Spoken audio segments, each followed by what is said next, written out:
Hello बच्चों, कैसे हैं आप लोग। आज मैं आपके लिए फोर्स में लेके आया हूं प्रबल नाभिकीय बल। प्रबल नाभिकीय बल, strongest nuclear force.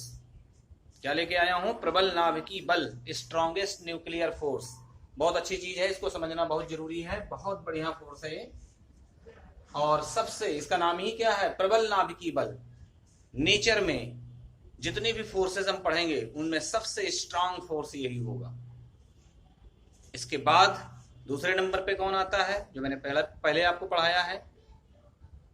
Electromagnetic force अर्थात वैद्युत चुंबकीय बल। तीसरे नंबर पे कौन आता है, अभी पढ़ाऊंगा, दुर्बल नाभिकीय बल। दुर्बल नाभिकीय बल, वीक न्यूक्लियर फोर्स। और इसके बाद पहले पढ़ा चुका हूं आपका ग्रेविटेशनल फोर्स, गुरुत्वाकर्षण बल। तो मैं इनका सीरियल बता दूंगा आपको, कंपेयर करा के बता दूंगा कि सबसे ज्यादा स्ट्रांग कौन होता है, उसके बाद फिर किसका नंबर होता है, फिर उससे कम कौन होता है, फिर सबसे कम कौन होता है। मतलब कुल मिला के स्ट्रांगेस्ट फोर्स कौन सा है और वीकेस्ट फोर्स कौन सा है मैं बता दूंगा आपको। ठीक है, तो आज जो हम पढ़ने जा रहे हैं ये स्ट्रांगेस्ट फोर्स है। इसका नाम क्या है? प्रबल नाभिकीय बल। प्रबल नाभिकीय बल, है ना। Strongest nuclear force, strongest nuclear force. बच्चों, ये कैसा फोर्स है हमारे पास? प्रबल नाभिकीय बल। सबसे पहली बात तो ये समझ लीजिएगा कि ये शॉर्ट रेंज फोर्स है, अर्थात छोटी से छोटी दूरियों पर लगता है, बहुत छोटी दूरियां। बताऊं किस पे? इसको हम लोग जो है ना न्यूक्लियर फोर्स, नाभिकीय बल कहा गया है। और नाभिक की त्रिज्या कितनी मानते हैं आप लोग? 10 to the power -15 to 10 to the power -16 metre approximate. कुछ किताबें ये मानती हैं और कुछ किताबें मानती हैं 10 to the power -14 to 10 to the power 15 metre, ये मानती है। तो ये इतनी रेंज पर कार्य करता है, इसलिए इसको शॉर्ट रेंज फोर्स कहा गया है। क्या कहते हैं इसको हम लोग? Short range force. मतलब छोटी सी छोटी दूरियों पर, अल्प दूरियों पर लगने वाले फोर्स को हम लोग क्या बोलते हैं? Short range force. और जब छोटी से छोटी दूरी पर लगेगा तो ये फोर्स क्या होगा? बहुत बड़ा, है ना। फोर्स क्या होगा? बहुत स्ट्रांग होता है ये। और ये फोर्स बच्चों ना तो ग्रेविटेशनल फोर्स है, ना तो ये गुरुत्वाकर्षण बल है जो मैंने बताया था आपको, अर्थात सूर्य और पृथ्वी के बीच लगने वाला फोर्स नहीं है, पृथ्वी और चंद्रमा के बीच लगने वाला फोर्स नहीं है, गुरुत्वाकर्षण बल नहीं है। कैसा फोर्स है? ये न्यूक्लियर फोर्स है। और ना ही ये क्या है? मैग्नेटिक फोर्स है, इलेक्ट्रोमैग्नेटिक फोर्स है, अर्थात वैद्युत चुंबकीय बल है। ठीक, अर्थात दो चार्जों के बीच में लगने वाला जो बल है वो भी ये नहीं है। ये चार्जों पर डिपेंड ही नहीं करता। सबसे बड़ी खासियत इसकी है कि चार्जों पर डिपेंड नहीं करता है। ठीक है।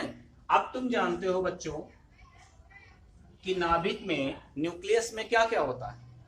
केमिस्ट्री में आप लोगों को अच्छी तरह से पढ़े होगे कि नाभिक के अंदर क्या क्या होता है। पढ़े हो ना? नाभिक के अंदर प्रोटॉन होते हैं जो क्या होते हैं? धनावेशित होते हैं, उनके अंदर पॉजिटिव चार्ज होता है। और नाभिक के अंदर क्या होते हैं? न्यूट्रॉन होते हैं। और ये क्या होते हैं? न्यूट्रल होते हैं। इनका नाम ही है न्यूट्रॉन। न्यूट्रल मतलब इस पे कोई चार्ज नहीं होता। पूरा पूरा चार्ज किस पे होता है? प्रोटॉन पे होता है। तो नाभिक हमारा क्या होता है? पॉजिटिव होता है, क्योंकि प्रोटॉन पर कैसा चार्ज होता है? धनावेश होता है, पॉजिटिव होता है, इसलिए पूरा नाभिक हमारा पॉजिटिव होता है। और ये न्यूट्रल होता है। तो नाभिक के अंदर हमारे पास क्या पाए जाते हैं? प्रोटॉन और न्यूट्रॉन पाए जाते हैं। ढेर सारे प्रोटॉन होंगे, ढेर सारे न्यूट्रॉन होंगे। ठीक है, तो ये हमारे पास इन्हीं के बीच में लगने वाला फोर्स है। अभी हम लोग जो पढ़े हैं पीछे, कौन सा पढ़ा था? इलेक्ट्रोस्टैटिक फोर्स पढ़ा था, मैग्नेटिक फोर्स को मैंने कहा था। इलेक्ट्रोस्टैटिक फोर्स में दो चार्जेस थे, प्लस का। इनके बीच में कूलम्स ने बताया था कि कौन सा फोर्स लगता है। अगर प्लस प्लस के हैं तो रिपल्सिव फोर्स लगता है, माइनस माइनस के हैं तो रिपल्सिव, है ना, प्रतिकर्षित करते हैं। प्लस माइनस के हैं, अपोजिट चार्जेस हैं तो अट्रैक्टिव फोर्स लगता है। उसके लिए फार्मूला क्या निकाला था? 1/4 पाई एप्सिलॉन नॉट और Q1 Q2 अपॉन में R²। ये फार्मूला लगता था दो चार्जों की। लेकिन उनमें क्या होता था? डिस्टेंस होती थी, कुछ डिस्टेंस काफी बड़ी होती थी। यहाँ पर डिस्टेंस बहुत छोटी से छोटी है, अर्थात इनके बीच की दूरी मैंने बताया 10⁻⁻15 लगभग, इतनी रेंज में काम करते हैं। इनसे बड़ी दूरियों पर ये वर्क नहीं करते, अर्थात वैध नहीं है, मान नहीं है। इससे छोटी दूरियों पर तो लगेंगे लेकिन इससे बड़ी दूरियों पर ये लागू नहीं होंगे, फिर गुलामी बल लगेंगे। तो ये हमारे पास बच्चों, हमारे गलती कभी ना करना कि ये जो फोर्सेस होता है ये हमारे पास नाभिक पर प्रोटॉन होते हैं और इलेक्ट्रॉन अपनी अपनी कक्षाओं में चक्कर लगाते हैं। तमाम बच्चे समझ लेते हैं इलेक्ट्रॉन और प्रोटॉन के बीच में लगने वाला फोर्स है ना, ये इलेक्ट्रॉन और प्रोटॉन के बीच में लगने वाला फोर्स नहीं है। ये कौन सा फोर्स है? ये फोर्स है ओनली, बोलो, ये कौन सा फोर्स है? केवल न्यूक्लियर फोर्स है। ये उतनी रेंज में लगेगा जितने नाभिक की क्या होती है, त्रिज्या होती है, उतनी रेंज में लगेगा, उससे बड़ी रेंज पे लागू नहीं होता। इसलिए ये फोर्स जो है हमारे पास कौन सा हो जाएगा? इलेक्ट्रोस्टैटिक फोर्स हो जाएगा। अच्छा, इसका नेचर प्लस और माइनस में है, ये नेगेटिव है, प्लस में है, अट्रैक्टिव होता है। ये फोर्स भी अट्रैक्टिव होता है। इसका नेचर अगर पूछा जाए, प्रकृति पूछी जाए आपसे 1 नंबर में कि हमारे पास जो स्ट्रॉन्गेस्ट न्यूक्लियर फोर्स होता है इसका नेचर कैसा होता है, तो अट्रैक्टिव ये भी है। लेकिन ये जो है ना, इसमें किसमें लगता है? ये प्रोटॉन प्रोटॉनों के बीच में, ठीक है, ये न्यूट्रॉन न्यूट्रॉनों के बीच में, और ये न्यूट्रॉन प्रोटॉनों के बीच में लगता है। ये इन पार्टिकल्स के बीच में लगता है, प्रोटॉन प्रोटॉन के बीच में लगेगा। तमाम लोग तुम कंफ्यूजन में हो जाओगे, सर यहाँ तो प्लस चार्ज इसमें है, प्रोटॉन में, दूसरे में भी प्लस चार्ज है, इनमें तो रिपल्सिव फोर्स लगना चाहिए, ये तो एक दूसरे को दूर कर देना चाहिए, अर्थात नाभिक को फट जाना चाहिए। लेकिन बच्चों, ये जो फोर्सेस होता है ये तुम्हारे पास मैंने बता दिया कि इलेक्ट्रोमैग्नेटिक फोर्स नहीं है, इलेक्ट्रोस्टैटिक फोर्स नहीं है। ये कौन सा फोर्स है? ये अट्रैक्टिव फोर्स है, न्यूक्लियर फोर्स है, केवल नाभिक में लगता है और ये चार्ज पर डिपेंड नहीं करता। ये प्लस प्लस हो या माइनस माइनस हो या कोई चार्जेस ना हो, उस पर डिपेंड नहीं करता। इसलिए इस पर भी उतने बल लगेगा, नाभिकीय बल, इस पर भी उतने बल लगेगा, मतलब प्रोटॉन प्रोटॉन के बीच में उतने बल लगेगा, न्यूट्रॉन न्यूट्रॉन के बीच में उतने बल लगेगा, न्यूट्रॉन प्रोटॉन के बीच में उतने बल लगेगा। ये नाभिक के अंदर जितने भी पार्टिकल्स होंगे उन पर समान रूप से कार्य करेगा, किसी के साथ भेदभाव नहीं करता कि चार्जेस किसी के पास कम है या चार्जेस किसी के पास ज्यादा है, इस पर डिपेंड नहीं करता है, ये सब पर बराबर लगता है। अब तुमसे 1 नंबर का क्वेश्चन पूछ सकता है कि ये कौन से पार्टिकल्स एक्सचेंज करते हैं, कौन से पार्टिकल ऐसे होते हैं जिसकी वजह से ये फोर्स पैदा होता है। तो आप 1 नंबर के आंसर में एक होता है पाई मेजान कण, पाई मेजान पार्टिकल। तो पाई मेजान जो पार्टिकल होते हैं, देखिए पार्टिकल अभी आगे केमिस्ट्री में आप बहुत पढ़ेंगे, अभी मूल कणों में आप पढ़ते हैं इलेक्ट्रॉन प्रोटॉन न्यूट्रॉन, ठीक है ना, अल्फा कण बीटा कण गामा कण, ये सब सारी चीजें। अब इसके बाद में फिर पढ़ेंगे इलेक्ट्रॉन पॉजिट्रॉन, इलेक्ट्रॉन का एंटी पार्टिकल होता है, उल्टा कण होता है जो, समझ ना, उसका नेचर उल्टा होता है, एंटी कण है, इलेक्ट्रॉन का पॉजिट्रॉन। इसी तरह से मेजान कण होते हैं हमारे पास, धनात्मक पाई मेजान, ऋणात्मक पाई मेजान, ये मेजान कण। तो मेजान कणों के एक्सचेंज से, विनिमय से ये फोर्स पैदा होता है। अगर पाई मेजान का विनिमय नहीं होगा तो फोर्स नहीं होगा, उनके एक्सचेंज से ये फोर्स पैदा होता है और ये केवल नाभिक के अंदर काम करेगा और सभी पार्टिकलों पर एक समान रूप से कार्य करेगा। कभी कंफ्यूजन नहीं होना चाहिए। ये आपका ना तो आपके पास इलेक्ट्रोमैग्नेटिक फोर्स है, ना इलेक्ट्रोस्टैटिक फोर्स है, और ना ही ये ग्रेविटेशनल फोर्स है। ये कौन सा है? ओनली न्यूक्लियर फोर्स है, नाभिक के अंदर काम करता है, शॉर्ट रेंज में काम करता है। बात क्लियर हो गई? बार बार मैंने रिपीट कर दिया आपको। और ये किस पार्टिकल के एक्सचेंज से पैदा होता है तो आप बताएंगे पाई मेजान, पाई मेजान ये पार्टिकल है।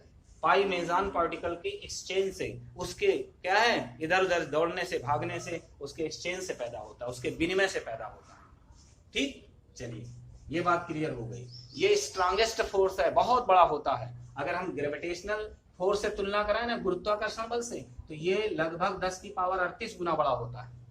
कौन सा? न्यूक्लियर फोर्स जो हमारे पास है, ये क्या होता है? अगर हम ग्रेविटेशनल फोर्स से देखें, गुरुत्वाकर्षण बल से देखें, सूर्य और पृथ्वी के बीच में लगने वाले बल से देखें, तो ये लगभग 10 की पावर 38 गुना। सोच लो, कंपेयर करो, दिमाग सोचो, 10 की पावर 38, कैलकुलेटर फेल आप, ठीक है। और अगर हम देखें कि इलेक्ट्रोमैग्नेटिक फोर्स से कितने गुना बड़ा है, तो 100 गुना बड़ा होता है। इसलिए नेचर में, इन नेचर में, समझ गए ना, आपकी प्रकृति में इससे बड़ा फोर्स पॉसिबल ही नहीं है। सबसे बड़ा फोर्स यही होता है। ठीक, ये सारी बातें मैंने बता दिया।